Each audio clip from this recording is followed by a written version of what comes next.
Hello. I am Tina, Tank's in-house natural language processing assistant. You are listening to the Tank Magazine podcast. In this episode, I will be reading from Shumon Basar's piece titled Here and No Elsewhere, a meditation on the end of the outdoors and in the dual late capitalist logics of enclosure and exclusion.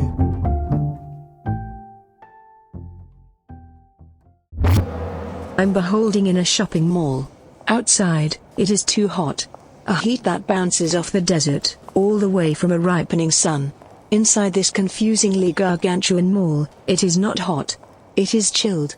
Most of my life I want to throttle the neck of the person who invented air conditioning, for making billions of us sick with his chemically suffused freshness. Today I want to hug him, in a manly way, and say thank you for saving us from the punishing sun outside. Thank you for making my modern life so modern. As I am trying to mentally conjure the mystery air conditioning man and the circumstances of his eureka moment, was he sick of perspiring in front of prospective paramours, I stare at the scene ahead of me. Framed in proscenium perfection, a line of holiday-attired multi-generation folk hold their cameras high, freezing the view in front of them, which happens to be frozen already. Sub-zero. Snow. Behold, Ski Dubai, the city's infamous indoor ski slope, replete with Swiss gingerbread chalets and genuine novice bruises.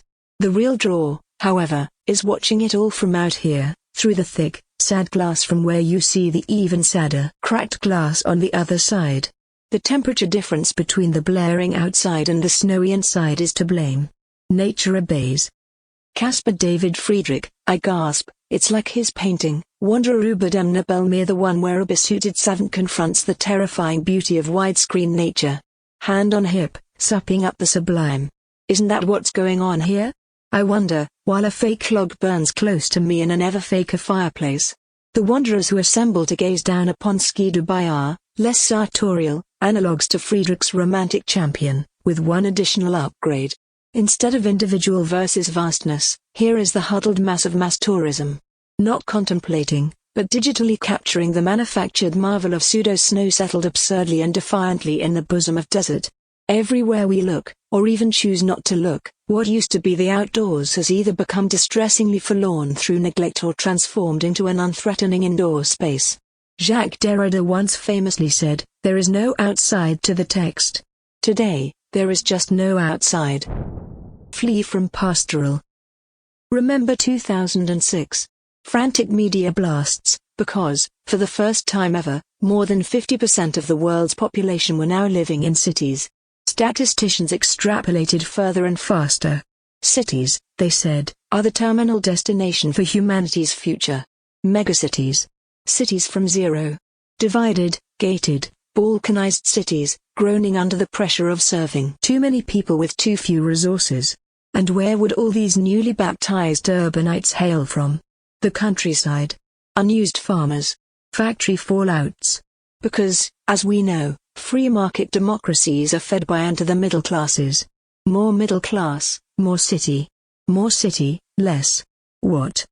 Post-industrialized capitalism doesn't romanticize the countryside the way the Khmer Rouge did. For them, the countryside was communist salvation. Now that is unimaginable as a utopia. Instead, it has become skyscraper this, superfast train that. Networked urban hubs that store precious information in the cloud. And where is that, exactly? Home improvements retailer B&Amp, Q opened its largest store in China to cater for all the new condominium owners in cities whose names remain unknown and, embarrassingly, unpronounceable to the rest of us. While these numbers boom, buying more iPhones than anywhere else in the world, the vast majority of the Chinese are still an impoverished countryside. This remains the stark difference between vision and actuality in populous countries.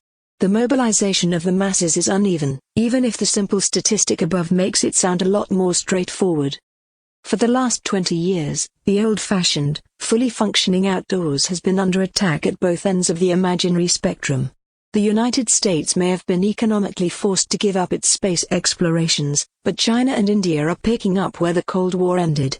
Space, the moon, Mars, future outposts of cash flash Asia. Out there really will be out there. The other realm that has been vociferously colonized is one we cannot see.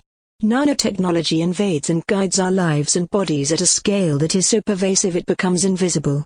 J.G. Ballard saw this coming in the 60s, and made it the doctrine of his prophetic science fiction.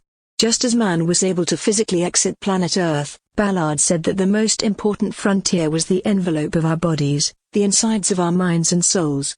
You are the contested territory fought over by Google and Facebook. You are a here that they want to own. How is that for a neo-60s conspiracy theory?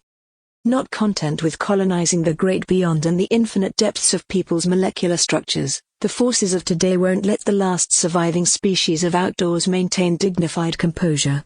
Every time I hear the phrase public space I choke a little. It is usually cited by middle-class crusaders mentally stuck on outmoded sociology. They tend to buy their food at elitist farmers' markets, another species of outdoors turned indoors, and their shoes at Prada. What they refuse to acknowledge is that the logic governing access and behavior in shopping malls and gated communities is the dominant logic applied to almost every outdoor space today. We don't need to re-square in January 2011 to tell us that freedom is always qualified by those in power. The public are allowed their space as long as they politely abide the illusion of obedience. A roundabout or park is benign until it is the symbol of mass uprising. Vengefully remote. Away from the cultured outdoors that mankind increasingly regulates, what of distant nature? She has a death wish. Against us. The iceberg that killed the Titanic's passengers was 15,000 years old and had traveled for 3,000 years to arrive at the precise position that would be reenacted by Leonardo DiCaprio several decades later. That is forward planning. The tsunami that wrought devastation to northern Japan in March 2011 was just another tragic reminder of the vengeful power stored in nature's great outdoors. And what happens when we venture here, to escape the mess that humans call the city? You are woken by the screams of your teenage friends being hunted down by Anders Breivik, miles away from everyone else, with only the winter-thinned forests of Utoya to save you. If it was the perceived invasion of Islamofascism that propelled Breivik to his heinous actions, for Theodore Kaczynski, aka the Unabomber, it is said that he began his terror campaign after watching the wilderness around his Montana home being destroyed by big business development. Pfofel, Chernobyl, factories in Shenzhen. Epic despoliation that leaves vast areas of outdoors perpetually polluted. In Lessons of Darkness, Werner Herzog presents us with the ravaged oil fields of Kuwait, post the First Gulf War. Cataclysmic, sublime, vast. People wield puny hoses against the spewing flames. Desert turns sticky black. Hell on earth. Herzog is Caspar David Friedrich with a camera, the 21st century German romantic with none of the cuddliness of 19th century romanticism. He propels his body where otherwise only depressive penguins go, where grizzly bears lay down the law, where albino alligators are the strange byproduct of nuclear power stations. It is in his countless documentaries that we gawp at the great outdoors for what it is, a persistent enemy to be tamed, internalized, captured.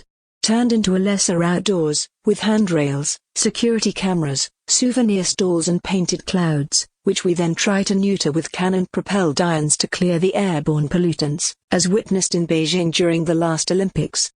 As the liberal dream of a middle-class world turns into the nightmare of ever-increasing economic polarization, we may yet witness the revenge of the outdoors upon us. For every surveillance-protected, gilded mansion, slum substance increases exponentially. The insides of people's lives spill out into the streets, an accumulation of foreboding foreclosures, impossible to contain, just as fast as snow piles up on desert ski slopes. You say you want out? We have nowhere left to go. To hear more podcasts from Tank, subscribe on iTunes or follow us on SoundCloud. The theme music for this podcast is taken from Waiting Games by Kate Simcoe and the London Electronic Orchestra.